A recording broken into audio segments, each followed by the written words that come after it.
아멘. 사랑하며 섬기는 주의 성도님 되시기를 원합니다.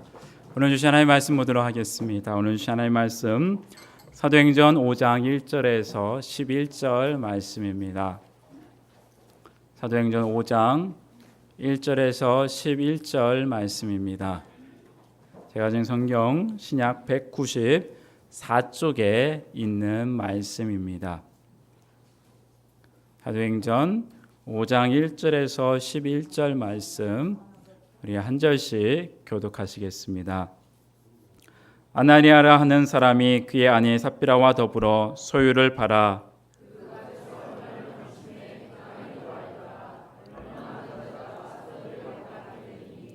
베드로가 이르되 아나니아야 어찌하여 사탄이 내 마음에 가득하여 내가 성령을 속이고 땅값 얼마를 감추었느냐.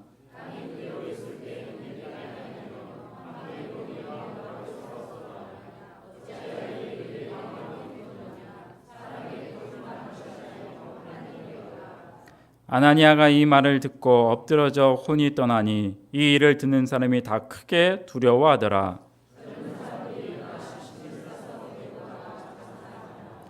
3시간쯤 지나 그의 아내가 그 일어난 일을 알지 못하고 들어오니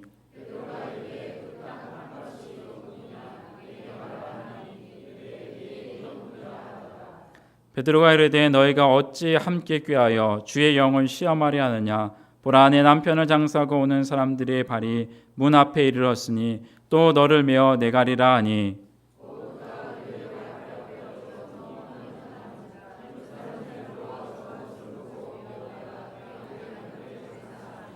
함께 봅니다. 온 교회와 이 일을 듣는 사람들이 다 크게 두려워하니라. 아멘. 이 시간 담임 목사님 나오셔서 감추었습니까? 라는 제목으로 말씀 주실 때 은혜 많이 받으시기 바랍니다.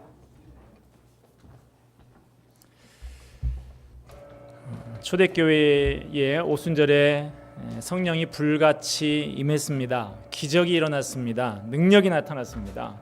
사람들이 회개하고 돌아오기 시작했습니다. 한꺼번에 3,000명이 회개하며 주께로 돌아오고 5,000명이 세례를 받는 그런 놀라운 일들이 벌어졌습니다. 그렇게 해서 초기 기독교 공동체의 일원이 된 사람들의 삶에 놀라운 변화들이 나타나기 시작했어요. 그 중에 하나가 자기 물건, 자기 재물을 자기 것이라고 주장하지 않는 일이 일어났습니다. 여러분, 이건 놀라운 일입니다. 사람들은 하나님 믿는다라고 하면서도 상당수는 보면 돈의 위력을 믿고 있습니다. 하나님한테 한 다리, 물질에다가 한 다리, 양다리를 걸치고 있는 경우가 얼마나 많은지 몰라요. 이 세상에서는 돈, 물질, 소유라고 하는 것이 굉장히 중요하죠. 위력을 발휘하죠. 그러나 성령이 그들 가운데 임했더니 자기 소유를, 자기 물질을 그 피땀 흘려 번 그것들을 자기 것이라고 주장하지 않았다라고 하는 것입니다. 그래서 물건을 서로 필요에 따라 통용하고 내 것 없이 그렇게 사용했다는 거예요. 얼마나 놀라운 일입니까? 어제 저녁에 제가 한 밤 11시 정도까지 목양실에서 설교 준비를 하다가 이제 집에 올라갔는데 올라가 보니까 저희 집 분위기가 싸해요. 에어컨도 안 틀었는데 그래서 왜 이럴까? 그러고 제가 봤더니 저희 아이 방에 아이스크림 하나가 탁 이렇게 바닥에 떨어져서 녹아 있는데 아무도 치우지 않는 그런 이 뭐가 심상치 않은 일이 벌어졌구나. 그래서 제가 불러서 물었습니다. 이게 무슨 일이 벌어졌길래 이러고 있냐 그랬더니 자초지종인즉 저녁을 먹고 나서 시간이 좀 지났는데 아이스크림이 먹고 싶다고 해서 하드 딱딱한 바 이게 4개를 사왔답니다. 왜 4개를 사왔을까요? 네, 저희 식구가 4명이라서 4개를 사온 거죠. 그래서 하나씩 다 먹는데 한 명의 주인이 오질 않는 거죠. 설교 준비한다고 안 올라오고 밤 11시가 다 되니까 이걸 누가 먹을 것이냐. 재빠른 둘째 녀석이 얼른 냉장고를 열어서 한 입을 베어 물었습니다. 그런데 큰 녀석이 그거를 봤습니다. 왜 너 혼자 먹느냐. 나도 한 입 달라. 이렇게 해가지고 그랬더니 오늘은 내가 이 아이스크림을 사왔으므로 나에게 우선권이 있다. 전에 형이 사왔을 때는 형이 2개를 먹지 않았느냐. 뭐 이렇게 하면서 달라, 못 준다 이렇게 옥신각신 하다가 그 아이스크림이 바닥에 떨어져 가지고 아무도 못 먹게 돼버린 거예요. 그랬더니 이제는 네가 치워라, 내가 치워라 이렇게 하면서 그거 가지고 또 참 목사네 집에 이런 일들이 벌어지고 있습니다. 그래서 제가 그 얘기를 듣고 다 불러 모았어요. 불러 모으고 너희들 지금 옥신각신 싸운 아이스크림이 누구 것이냐? 결국엔 제 거 아닙니까? 지들 것이 아니고 제 것인데 그거 가지고 저희들끼리 싸웠단 말이죠. 제가 지금 문득 생각이 나서 이 말씀을 드렸는데 우리가 그래요. 아유 아이들이 철없이 하니까 그 아이스크림 하나 가지고 별것도 아닌 거 가지고 옥신각신했구나 그렇게 생각할 수 있지만 여러분 어른들은 뭘 가지고 싸웁니까? 그러면 알고 보면 다 그런 것들이더라고요. 인류 평화를 위해서 싸워보신 분 한번 손들어 보십시오. 조국 통일을 위해서 싸워보신 분 있습니까? 알고 보면 다 그런 먹는 것들, 밥그릇 문제 이런 것 가지고 다들 싸우고 투쟁하고 그러고 있지 않습니까? 그런데 그런 것이 인지상정인 것인데 이 지상에 한 번도 없었던 새로운 사회가 새로운 공동체가 건설이 되었다 하는 것입니다. 성령의 사회였습니다. 예수님께서는 뜻이 하늘에서 이루어진 것처럼 땅에서도 이루어지게 해달라고 그렇게 기도하라라고 말씀하셨는데 하나님의 뜻이 이루어지고 있어요. 그것이 초대교회 공동체의 모습이었습니다. 내 것 없이 그렇게 공유하며 평화하는 그 모습이 일어났습니다. 많은 사람들이 이상적인 사회를 꿈꿨습니다. 그래서 이데올로기 논쟁을 벌이고 정치 투쟁을 했습니다. 그러나 이 지상에는 이상사회가 한 번도 구현된 적이 없고 지금도 없습니다. 역사가 진행될수록 세상은 오히려 점점 더 악해질 뿐이에요. 그것이 지나온 인간의 역사인 것입니다. 그러나 역사에 유례가 없는 가장 이상적인 공동체가 있었습니다. 그것은 마가의 다락방에서 시작된 원시 기독교 공동체, 성령의 공동체였습니다. 그들은 서로 마음을 나눴고 사랑을 나눴고 삶을 나누었습니다. 뿐만 아니라 물건과 재산까지 내 거 가리지 않고 조건 없이 다 나누었습니다. 이것이 사도행전 4장 끝부분에 나오는 초기 기독교 공동체의 모습이었어요. 그러나 이런 놀라운 성령의 사회, 예수의 공동체, 하나님의 나라를 그냥 보고 넘어가지 못하는 존재가 있습니다. 사탄입니다.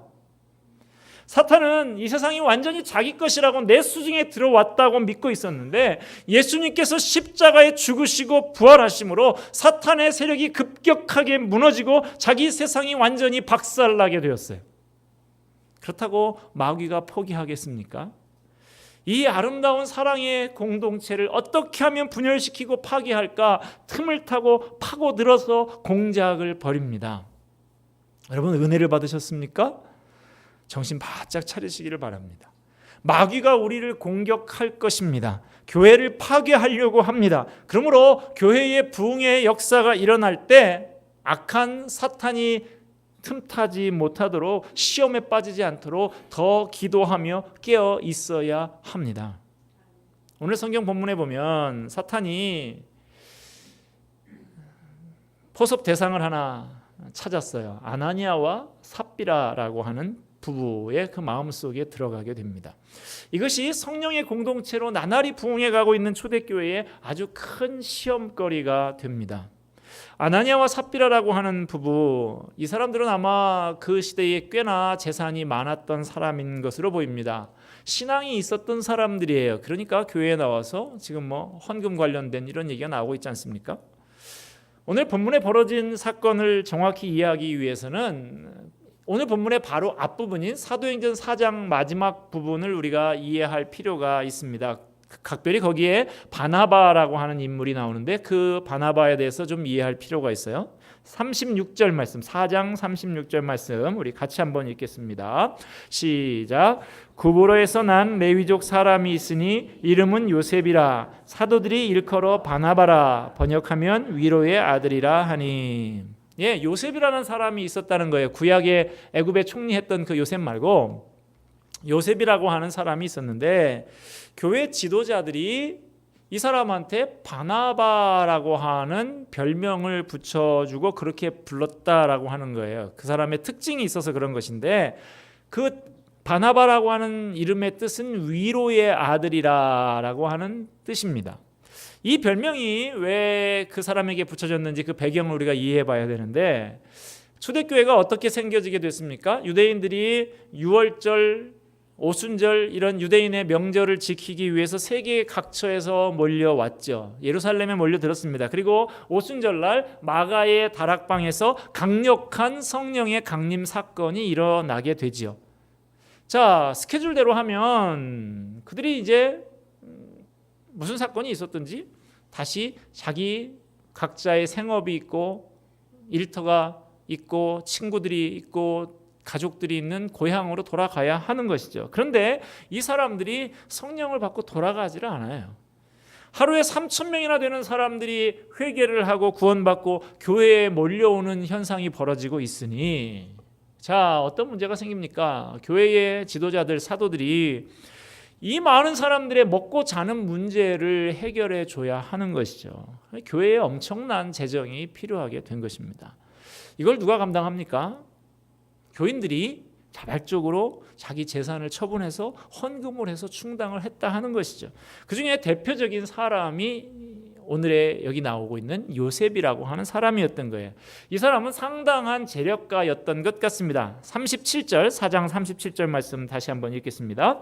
그가 밭이 있음에 팔아 그 값을 가지고 사도들의 발 앞에 두니라. 예, 큰 텃밭 요만한 거 아니고 큰 밭을 처분을 했어요. 그래서 그 사도들의 발 앞에 헌금을 했다는 것이죠. 사도들이 그 거액의 헌금을 받아서 그 교회의 가난한 사람들, 긴급하게 필요한 일들에 사용하게 되니까 그간에 아주 궁핍하게 쪼들렸던 그 교회의 재정의 어려움이 일거에 해소가 된 것입니다.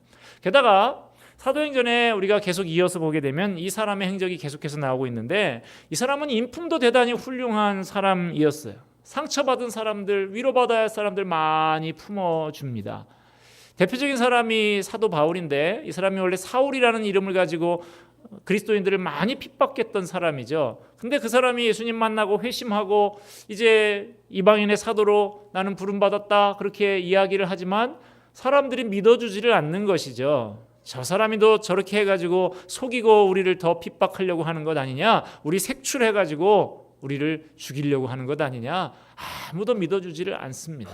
그러나 이 바나바가 그 사울을 품어주고 세워주고 교회의 지도자로 세워주게 했던 것이죠. 나중에 보면 선교 여행하는 데 있어서 이 바울과 바나바가 약간 분쟁이 일어납니다. 마가라고 하는 사람 때문인데 이 마가가 이 선교팀의 문제를 일으키고 이탈했다가 다시 또 참여한다고 하니까 바울은 안 된다, 그런 사람 주님의 일에 방해될 뿐이다 라고 끼워주지 않겠다고 하는데 이 바나바가 그래도 품어야 되지 않겠냐라고 해서 품었던 이런 인품이 훌륭한 사람이 바나바였던 것이죠. 이렇게 인품도 훌륭합니다. 거기다가 재정적으로 전 재산을 하나님 앞에 헌신하는 이런 요셉의 모습이 사도들의 눈에 정말 아름답게 보일 수밖에 없는 것이죠. 그래서 사도들이 이 사람을 바나바라고, 위로의 아들이라고 부르게 되었다라고 하는 것이죠. 이 사람의 헌신을 통해서 많은 사람들이 위로를 얻고 상처의 치유함을 얻고 새 힘을 얻었더라, 그 뜻인 것이죠. 이러니 어떻겠습니까? 사도들이 그렇게 인정해 줄 정도니까 사람들이 이 바나바를 존경하고 흠모하고 칭찬하고 인정하는 그런 일들이 벌어질 수밖에 없는 것이죠. 어떻게 자기 재산을 다 팔아서 가난한 사람들 위해서 쓸 수가 있을까? 어떻게 하면 나도 저 사람처럼 교회에서 인정받고 존경받고 칭찬받을 수 있을까? 아나니아와 삽비라 부부가 이 바나바를 바라보면서 부러움과 더불어서 질투를 몹시 느꼈던 것 같습니다. 그래서 마침내 아나니아도 자기 땅을 팔았습니다. 이 사람도 꽤 돈이 많았던 사람인 것 같아요. 땅을 팔아서 그 값을 사도들의 발 앞에 두는 장면이 오늘 본문의 첫 장면인 것이죠. 자, 여러분, 4장 마지막 부분에 나왔던 바나바와 5장 초반부에 나오는 아나니와 삽비라의 행위 비교해보면 겉으로 보면 완전히 똑같습니다. 똑같이 땅을 팔았고 재산을 처분했고 사도들의 발 앞에 그것을 이 어려운 사람들 위해서 구제 헌금으로 드린 거예요. 바나바도 그렇게 했고 아나니아와 삽비라 부부도 그렇게 했습니다. 그러나 같지 않았다. 같지 않은 측면이 있었다 하는 것이죠. 외형상으로 그랬습니다만 사람들에게 보이지 않는 부분, 아무도 알지 못하는 자리에서 이 부부만의 은밀한 대화가 있었다는 거예요. 남에게 숨겨진 어떤 것이 있었다는 것입니다. 그것이 오늘 본문 1절과 2절에 있는 내용인데 1절, 2절 말씀 같이 한번 읽습니다. 아나니아라 하는 사람이 그의 아내 삽비라와 더불어 소유를 팔아 그 값에서 얼마를 감춤해 그 아내도 알더라. 얼마만 가져다가 사도들의 발 앞에 두니. 그 값에서 얼마를 감춤해. 요즘 말로 하면 삥땅을 쳤다는 거예요. 땅판 중에 얼마를 감췄다는 것입니다. 이것이 바나바와 아나니아와 삽비라 부부의 차이인 것이죠.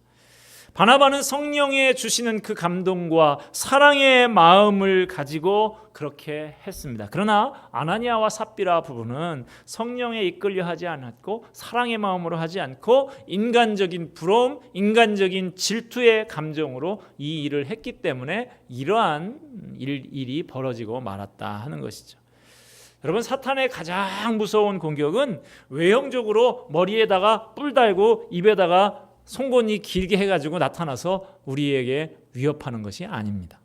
마귀는 은밀하게 이 부부의 마음속에 파고들어서 거짓의 영, 속이는 영을 그 속에 집어넣고 사람들을 속이려는 마음을 갖게 하는 것이죠.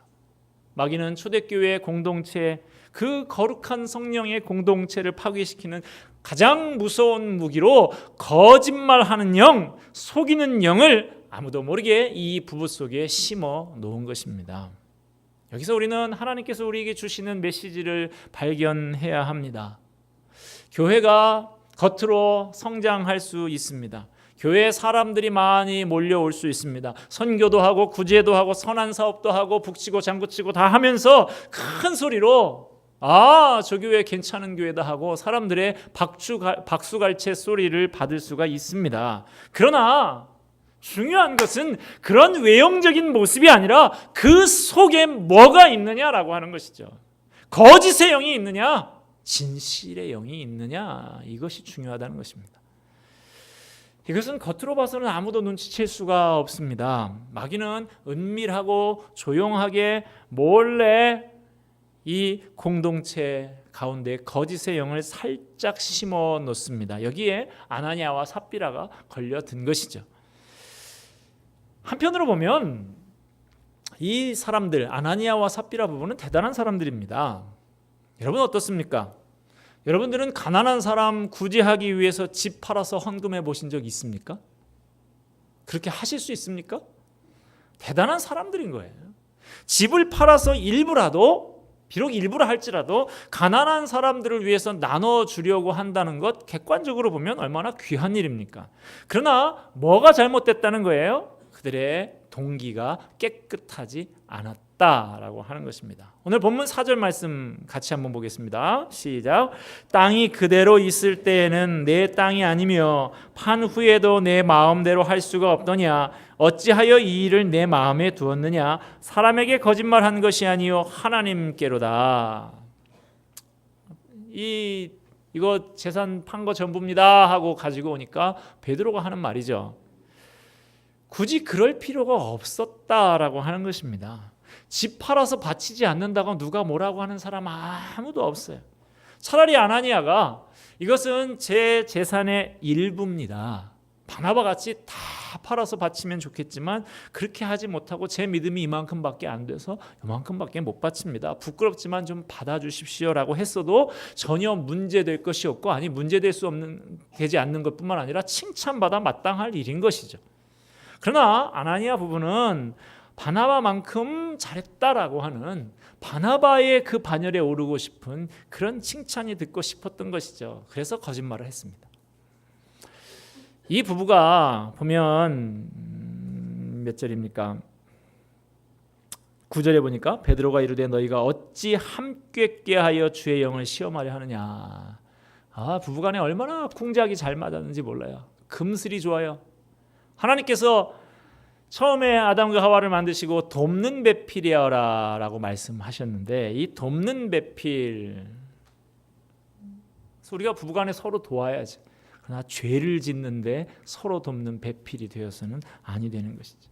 한 사람이 죄를 지으려고 시험에 빠지려고 할 때 어느 한쪽이 그것을 막아설 수 있어야 진정한 돕는 배필인 것이죠. 어느 한쪽이 시험에 들어서 넘어지려 할 때도 붙들어줘서 시험에서 벗어날 수 있도록 도와주는 것이 진정으로 돕는 배필입니다. 따라서 남편 아나니아가 거짓을 행하며 속이려고 하는 의도를 가지고 있다고 하면 그것을 아는 아내 삽비라가 응당 남편의 앞을 가로막고 바른 길을 가도록 바로 돕는 배필이 되어야 하는 것이죠. 그러나 이 아나니아와 삽비라는 죄 짓는 데 서로 돕는 배필이었어요.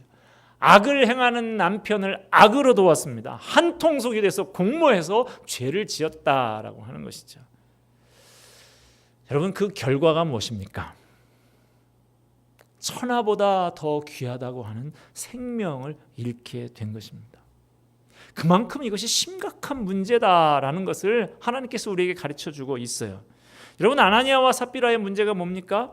사람들이 나를 어떻게 보는가 하는 것이 하나님께서 나를 어떻게 보시는가 하는 것보다 더 중요하게 여겼다라고 하는 것입니다.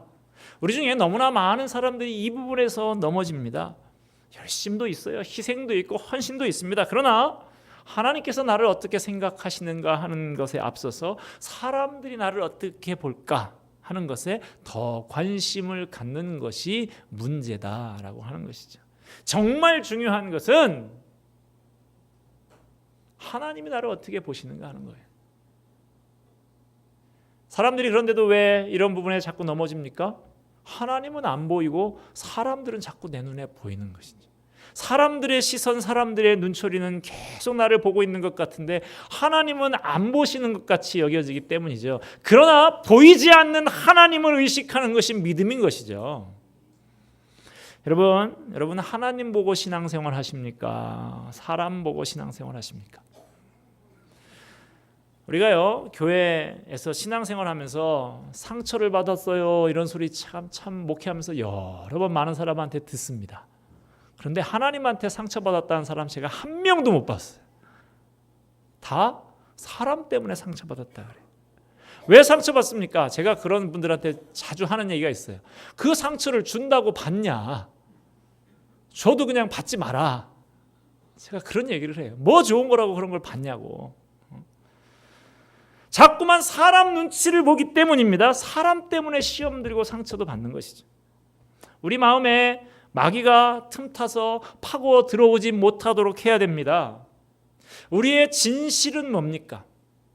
하나님께서 바라보시는 내 발가벗은 그 모습은 뭡니까?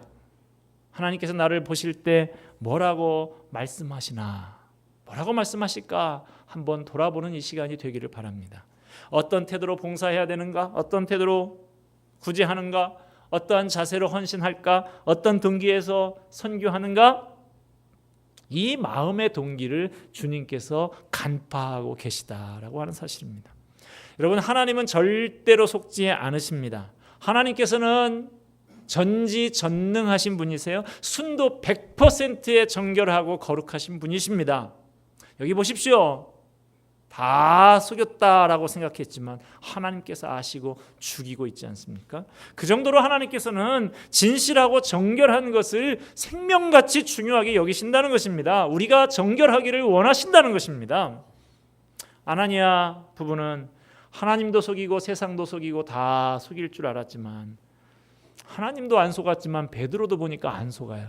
성령 충만했던 베드로가 이것을 다 알고 있습니다. 여러분 혹시 오늘 본문에 보시면서 야 이거 땅 팔으라는 얘기인가 걱정하지 마시기 바랍니다. 안 파셔도 돼요. 하나님이 그런 것 갖고 뭐라고 하지 않으십니다. 문제는 거짓말했다는 거예요. 하나님을 속일 수 있다고 생각하는 것, 하나님을 만홀히 여기고 무시하는 것, 이것이 하나님의 진노를 산 것입니다. 여러분 어떻게 생각하십니까? 저는 언뜻 그런 생각도 들어요. 아니 그래도 그렇지 하나도 안 판 사람은 다 살아있고 판 사람 팔아서 일부라도 드린 사람 이거 하나님 좀 너무하시는 건 아닌가? 여러분 그런 생각 안 듭니까? 아니 그래도 하나님 앞에 뭔가 하려고 했던 그 마음은 일부 좀 알아주셔야지 그 정도 가지고 죽일 필요까지 있나? 그냥 집행유예 정도 해주시면 될 것 같은데 그런 생각 혹시 들지 않습니까? 그런 측면이 있죠. 그래서 저는 이렇게 생각을 합니다. 이 사람들이 죽었다고 해서 지옥 갔다라고 생각은 하지 않아요.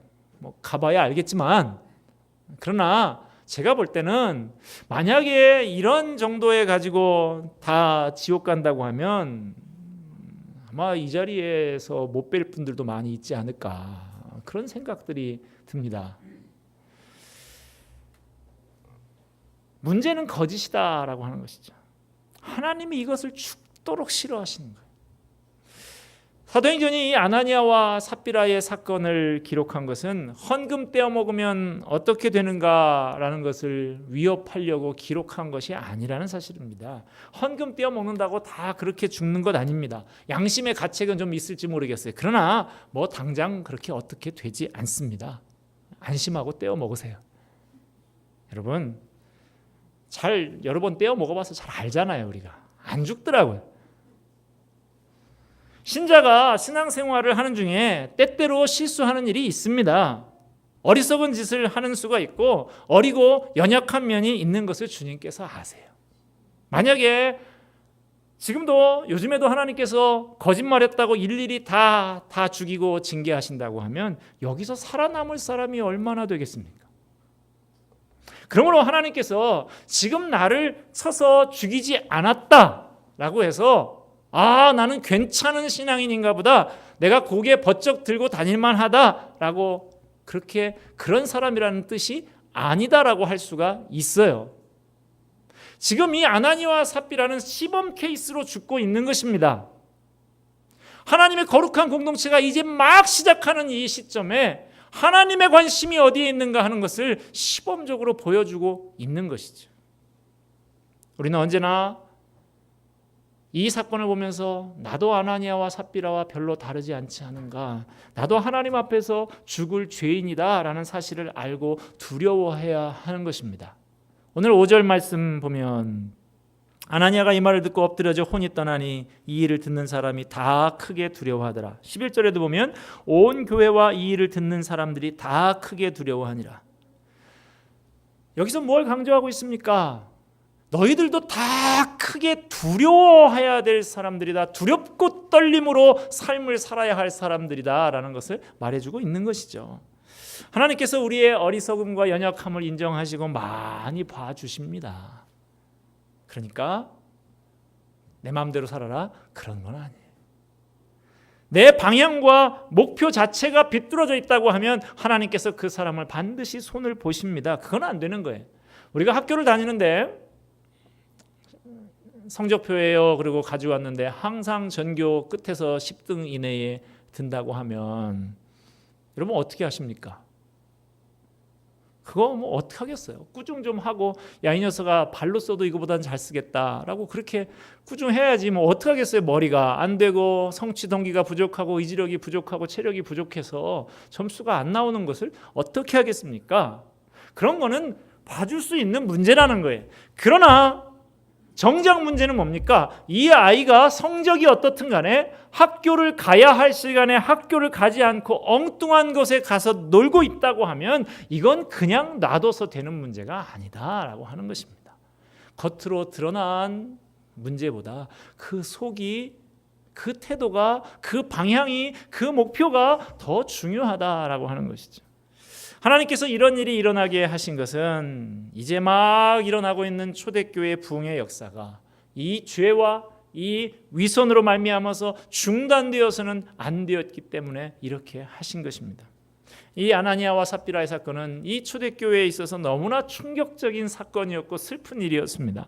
교회가 막 생겨나서 부흥의 불길이 솟아오르고 은혜가 넘치고 사랑하고 축복하면서 하나가 되던 그 시점에 이 한 부부의 그릇된 행동이 교회에 찬물을 끼얹는 일이 되고 말았다라고 하는 것입니다. 죽어가는 사람도 교회에 와서 살아나야 되는데 멀쩡한 사람이 헌금 드린다고 교회 갔다가 죽어나가 자빠지는 일이 벌어지니 세상 사람들이 교회를 볼 때 어떻게 보겠냐라고 하는 것이죠. 다시 말씀드리지만 이 사람들은 시범 케이스입니다. 이제 막 생겨난 거룩한 공동체에 이 거짓말의 영, 속이는 영이 죄악의 씨앗이 누룩처럼 퍼져나가서는 안 되겠기 때문에 하나님께서 급하게 예봉을 꺾으시고 모든 사람들에게 경종을 울리기 위해서 이들을 시범 케이스로 일벌백계로 죽이신 것이죠. 여러분, 우리가 크게 두려워할 수 있어야 됩니다. 하나님을 만홀히 여기시면 안 돼요. 우리 교회가 심각하게 경계해야 하는 일입니다. 사람 많이 모이고 헌금 많이 거치고 병 고치는 기적이 일어나는 것만 중요한 것이 아니라는 것입니다. 하나님 앞에 진실할 수 있느냐, 하나님 앞에 깨끗한 공동체이냐, 이게 중요하다는 것입니다. 저나 여러분, 우리 모두가 다 힘을 합쳐서 깨끗하고 진실된 공동체 만들기 위해서 노력하십시다. 오늘 이 사람들 결국에는 왜 이렇게 속이게 됐습니까? 하나님이 차지하고 있어야 될 소중한 자리에 물질이 자리를 하고 있었기 때문이죠. 재물을 그 자리에다가 모셔놓고 있는 이유가 뭡니까? 이것이 우리의 삶의 힘이라고 생각하기 때문인 것이죠. 그래서 그 재물에서 눈을 뗄 수 없는 것이죠. 하나님이 힘의 근거가 되고 자랑이 되고 기쁨이 되면 재물이 필요하기는 하죠. 그렇지만 그것에 목을 매달 만큼 중요한 것으로 여기지는 않는다라고 하는 것이죠. 오늘날 우리가 바로 이러한 시험에 직면하고 있습니다. 우리의 신앙이 여기 있는 이 아나니와 삽비라 부부와 다르다고 단언하기 어렵지 않습니까? 그럴듯한 모습으로 교회에 나오고 있습니다마는 외식하는 사람들이 상당수 있어요. 여기서 외식은 밖에서 밥 먹는 것을 말하는 것이 아닙니다. 겉만 그럴듯하게 꾸미고 있는 사람들이 많이 있습니다. 피눈물을 흘리면서 주님 앞에 도움을 구해야 할 사람인데도 불구하고 내가 지금 내 믿음의 수준이 요 모양 요꼴입니다. 하나님 다 까먹었습니다. 하나님 앞에 그렇게 매달려야 할 사람임에도 불구하고 멀쩡한 얼굴을 하고 아무 일도 없는 것처럼 앉아있는 경우가 많이 있다는 것이죠. 그게 바로 아나니아와 삽비라의 모습인 것입니다. 성령을 속이지 마시기를 바랍니다. 하나님 앞에 진실하십시다. 하나님 앞에 솔직하십시다. 크게 두려워할 수 있어야 합니다. 하나님은 속지 않으십니다. 저와 여러분의 삶을 점검할 수 있기를 바랍니다. 저와 여러분의 믿음을 다시 한번 바로잡을 수 있기를 바랍니다. 사람들 앞에서가 아니라 하나님 앞에서 점검해야 합니다. 하나님께서 지금도 참으시고 용서하시고 기다리시고 있는 이 동안에, 말씀으로 여러분을 깨우치고 있는 이 동안에 돌이켜야 하는 것입니다. 이 시간 우리가 하나님 앞에 다시 한번 깨끗하고 진실한 사람 될 수 있도록 위해서 기도하십시다. 우리에게 지금 생각나는 죄가 있습니까? 회개하시고 다시 한번 하나님 앞에 깨끗하게 일어나서 다시 시작할 수 있는 저와 여러분이 되기를 바랍니다. 기도하겠습니다.